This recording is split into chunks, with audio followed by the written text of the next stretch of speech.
আসসালামু আলাইকুম। নানার বাড়ি নাতি নাতনিদের জন্য খুব শখের একটা জায়গা, খুব ভালোবাসার একটা জায়গা। আর সেই নানা বাড়ি থেকে যখন রোজার বাজার আসে, মনটা আনন্দে ভরে যায়। সেটা নাতি নাতনিদের জন্য, আর যার বাবার বাড়ি থেকে আসে তার জন্য। তা আজকে আমার নানা বাড়ি থেকে আমাদের জন্য রমজান উপলক্ষে অনেক কিছু পাঠিয়েছে। ক্ষেতের টাটকা টাটকা পাতাকপি, মিষ্টি কুমড়া, টমেটো, তারপরে হচ্ছে গিয়ে একদম খাঁটি গাওয়া ঘি, ঘানি ভাঙানো সরিষার তেল, সয়াবিন তেল, খাঁটি গরুর দুধ, মানে যা যা লাগে, পোলাওয়ের চাল থেকে শুরু করে মশলা যা যা লাগে রমজান মাসে, আলহামদুলিল্লাহ আমার মায়ের জন্য সব কিছু আমার নানা বাড়ি থেকে পাঠিয়েছে। এইখানে মানে একদম এলাচ, দারচিনি, হলুদ, মরিচ থেকে শুরু করে মানে সব কিছুই তারা পাঠিয়ে দিয়েছে। নতুন বিয়ে হলে তার মেয়েকে যেমন শ্বশুরবাড়িতে পাঠায়, ঠিক তেমনই আমরা বড় হয়ে গিয়েছি, আমাদেরও বাচ্চা কাচ্চা হয়ে গিয়েছে, কিন্তু এখনও আমার নানির বাড়ি থেকে আমার মায়ের জন্য এভাবেই রমজানের বাজার আসে। আর সাথে ছিল আমার মায়ের একদম পছন্দের একটা খাবার, মাসকলাইয়ের ডাল, তেজপাতাও দিয়ে দিয়েছে সাথে। আমার নানার বাড়িতে তেজপাতা গাছ আছে, তো ওইখান থেকেই পেরে দিয়েছিল। তো মানে কি বলবো, আমার মা যে কি খুশি হয়েছিল এগুলো দেখে, মানে বলে বোঝানোর মতো না। আর মেয়েদের কাছে যখন তার বাবার বাড়ি থেকে কিছু আসে, তার থেকে মনে হয় আনন্দের আর কিচ্ছু হতে পারে না। মানে অনেক কিছু পাঠিয়েছে, বুট, চিনি, মানে যা যা লাগে, মুরগি, মাছ, সেগুলো ফ্রিজে রেখে দিয়েছি, যার জন্য আর ভিডিও করা হয়নি।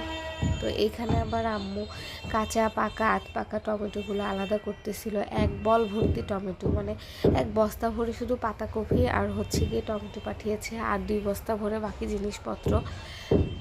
আসলে মেয়ের বাড়ি বলে কথা, যাতে কেউ মেয়েকে ছোট করে কিছু বলতে না পারে, তার জন্যই হয়তো বা এত আয়োজন। তো যাই হোক, আলহামদুলিল্লাহ নিজের কাছেও খুব ভালো লাগতেছিল যে নানা বাড়ি থেকে এত কিছু পাঠিয়েছে আমাদের জন্য। ভাতের চালও পাঠিয়েছে, মানে কি বলবো, কোনো কিছু আর বাদ নেই। আর এদিকে আমার ছেলে তার নানুকে কাজে সাহায্য করতেছিল বললে ভুল হবে, আরও কাজ বাড়িয়ে দিচ্ছিল। তা আমি ভিডিও করতেছি দেখেও আবার হেসে দিয়েছে। নানা বাড়ি থেকে যা যা পাঠিয়েছে এগুলো গোছগাছ করতে করতে সন্ধ্যা হয়ে গিয়েছিল।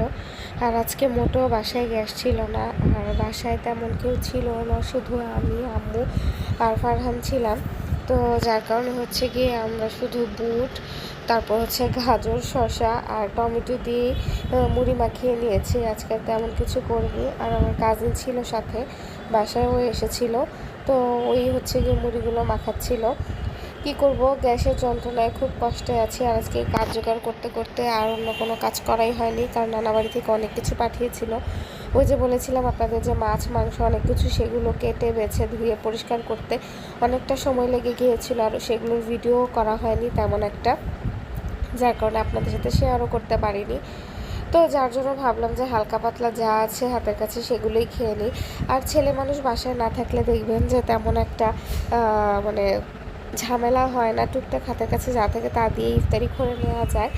তো যাই হোক, আজানও দিয়ে দিয়েছিল, তো যার কারণে আমরা তাড়াহুড়া করে মুড়িগুলো মেখে খেয়ে নিচ্ছিলাম। খুব টায়ার্ড লাগতেছিল, আর সারাদিন রোজা রাখার পর দেখবেন মুড়ি টুড়ি তেমন একটা খাওয়াও যায় না, খুব ক্লান্তি লাগে।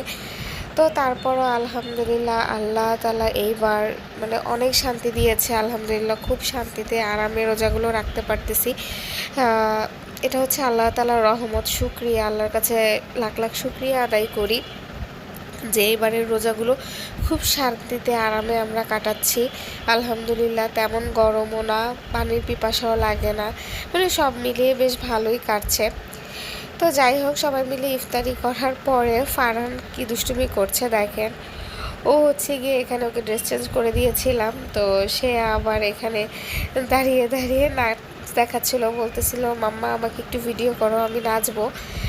তো আমি আবার ওকে একটু ভিডিও করতেছিলাম, তো আবার কোমর ডুলাচ্ছিল, বলতেছিল দেখো আমাকে কেমন লাগে। তো যাই হোক, আজকের ভিডিওটা এই পর্যন্তই, সবাই ভালো থাকবেন।